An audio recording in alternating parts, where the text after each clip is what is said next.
विधानसभा चुनाव 2023 का रोमांचक समय आ चुका है। आज 2 नवंबर को फार्म उठाने का अंतिम दिन। कई बागियों और निर्दलियों ने सातों विधानसभा से फार्म उठाए या मैदान में डटे हैं। ऐसे में दोनों ही पार्टियों के लिए भीतरघात के साथ ही प्रत्यक्ष अप्रत्यक्ष रूप से हार का खतरा है। सबसे पहले बात की जाए कुक्षी की। कुक्षी विधानसभा में जहां कांग्रेस और भाजपा के साथ ही 6 प्रत्याशी चुनावी मैदान में हैं।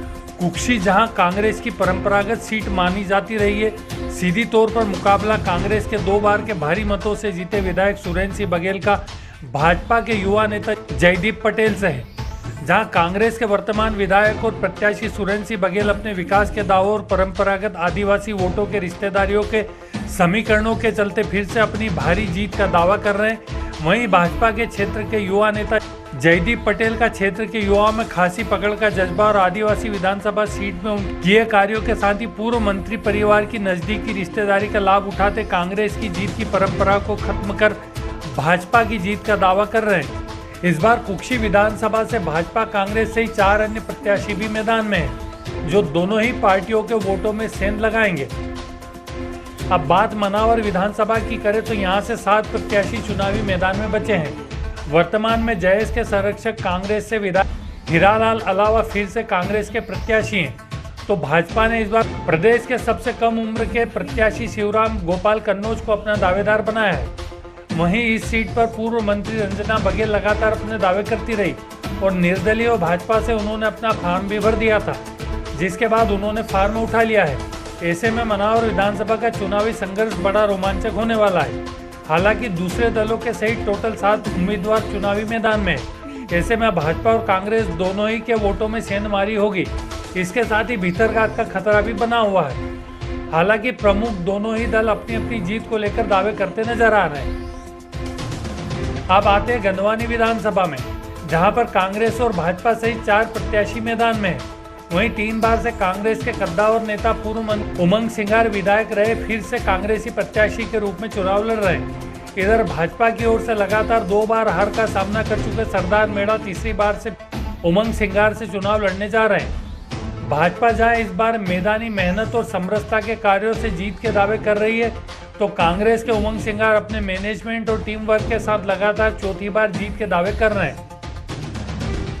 अब बात करें धर्मपुरी विधानसभा की, तो यहां से कांग्रेस और भाजपा सहित 5 प्रत्याशी चुनावी मैदान में हैं। कांग्रेस की ओर से वर्तमान विधायक पाचीलाल मेड़ा फिर से प्रत्याशी के तौर पर चुनाव लड़ रहे हैं और अपने आंदोलन और आदिवासी हितों के साथ क्षेत्र की बुनियादी सुविधा और विकास के नाम पर अपनी जीत की बात कर रहे हैं।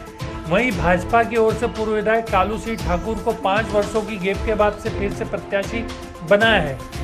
वे भी प्रदेश भाजपा सरकार के विकास और आदिवासी वोटों के समीकरणों से जीत का दावा कर रहे हैं। ऐसे में दोनों ही पार्टी के लिए निर्दलीय रूप से उतरे 3 अन्य उम्मीदवार वोटों को काटेंगे, जिसको लेकर दोनों ही पार्टियों के लिए लड़ाई आसान नहीं होगी। इधर सरदारपुर विधानसभा में भी जहां 4 प्रत्याशी चुनावी मैदान में हैं, जिसमें से कांग्रेस के जुझारू नेता वर्तमान विधायक प्रताप ग्रेवाल एक बार फिर से चुनाव लड़ रहे हैं। वहीं भाजपा ने फिर से पूर्व विधायक वेल सिंह भूरिया को 5 वर्षों के वनवास के बाद एक बार फिर अपना प्रत्याशी बनाया है। ऐसे में जहां कांग्रेस के प्रताप ग्रेवाल अपने द्वारा क्षेत्र में किए विकास कार्यों और जन समस्याओं के उठाए मुद्दों को लेकर जनता के सामने लाकर फिर से अपनी जीत की बात कर रहे हैं, तो भाजपा के प्रत्याशी वेल सिंह भूरिया प्रदेश सरकार की विकासकारी योजनाओं के साथ खुद के 5 वर्षों के कार्यकाल में किए विकास कार्यों को गिनवाकर वर्तमान योजनाओं के साथ जीत का दम भरते नजर आ रहे हैं।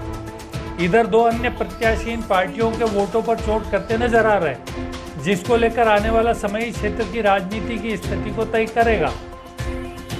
अब बात प्रदेश की सबसे चर्चित सीटों में से एक धार जिले की बदनावर विधानसभा की, जहां पर भाजपा और कांग्रेस के दिग्गजों सहित 6 प्रत्याशी चुनावी मैदान में हैं। जहां एक और कांग्रेस से भाजपा में आए वर्तमान विधायक मंत्री राजवर्धन सिंह दत्तीगांव का सामना भाजपा से कांग्रेस में गए भंवर सिंह शेखावत से होने जा रहा है।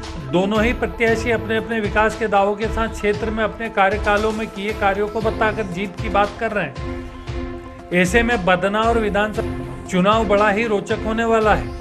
इसके अलावा 4 अन्य प्रत्याशी भी इन दोनों ही दिग्गजों के वोटों में सेंधमारी करेंगे, जिसका असर चुनावी परिणामों पर देखा जा सकता है।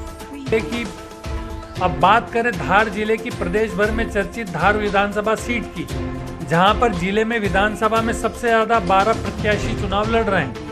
ऐसे में 3 बार से भाजपा की ओर से विधायक पूर्व केंद्रीय मंत्री विक्रम वर्मा की पत्नी मीना वर्मा का मुकाबला लगातार चौथी बार कांग्रेस की ओर से गौतम परिवार से ही है। इस बार भी कांग्रेस ने 2018 में प्रत्याशी रही प्रभा देवी गौतम को अपना प्रत्याशी घोषित किया है। हालांकि इस बार दोनों ही दलों के लिए धार विधानसभा का चुनाव आसान नहीं होने वाला। दोनों ही पार्टियों से प्रभावी बागी उम्मीदवार मैदान में हैं। कांग्रेस से जहां बागी के रूप में कुलदीप सिंह बुंदेला कांग्रेस के साथ साथ भाजपा को भी नुकसान पहुंचाएंगे, वहीं भाजपा के पूर्व जिला अध्यक्ष राजीव यादव टिकट असंतोष को लेकर विधानसभा के आला नेताओं के समर्थन से बागी प्रत्याशी के रूप में सारे कयासों को दरकिनारे करते हुए माचिस चुनाव चिन्ह लेकर मैदान में आग लगाने को तैयार हैं, जो भाजपा को भारी नुकसान पहुंचा सकते हैं। ऐसे में धार विधानसभा का चुनाव बड़ा ही रोचक होने वाला है। एक और जहां 12 प्रत्याशी जिनमें प्रमुख राजनीतिक पार्टियों सहित निर्दलीय चुनाव लड़ रहे हैं, वहीं दोनों ही मुख्य पार्टियों के बागी प्रत्याशियों ने चुनावी माहौल को गरमा दिया है, जिसको लेकर सभी टकटकी लगाए परिणामों की अभी से घोषणाएं कर प्रतीक्षा में लगे हैं।